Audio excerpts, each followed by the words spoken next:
என்ன கம்மு ஒரே பிரச்சனையா இருக்கே அப்படின்னு விஜய் சேதுபதி கம்ரிதனை பார்த்து கேட்குறாரு. அப்புறம் அவர் டாஸ்க் பஞ்சாயத்து பேசிட்டு இருக்காரு.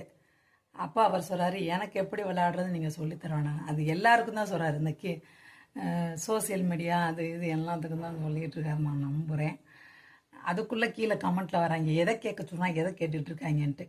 அவங்களுக்கு வந்து இந்த 2 லவ் ஜோடி சுற்றிக்கிட்டு தெரியுதுல்ல, அதை கேட்கணுமா? இன்னும் நேரம் கிடைக்கையா? இன்னும் நேரம் கிடைக்கும். இன்னும் அடுத்த ப்ரமோ வரும். இன்னும் நாளைக்கு ப்ரமோ இருக்குது. அவசர கொடுக்கைகளாக இருக்கானுங்க. சண்டை போடுங்க காலங்காத்தால எந்திரிங்க எந்திரிங்கன்றாங்க. அங்கே வந்து நமக்கு ஒன்றும் லைவ் நேரடி லைவ்லாம் கிடையாது. பதிவு பண்ணி தான் நமக்கு போட்டுக்கிட்டு இருக்காங்க.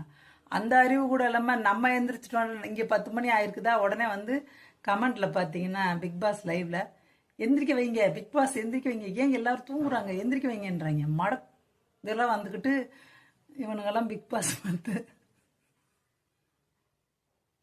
இதில் வேற விஜய் சேதுபதி அந்த 2 பேரை கேட்க வேண்டியது, காட்சிக்கு சுற்றிட்டு இருக்கலாம், அதை கேள்வி கேட்க வேண்டியது என்ன, இந்த கேள்வியை யார் கேட்க சொன்னா அப்படின்ற மாதிரி இருக்காங்க. கேட்பாங்கய்யா. எல்லாத்தையுமே ப்ரொமோலையே காட்டிட்டு அப்புறம் பார்க்குறதுக்கு என்ன இருக்கும்?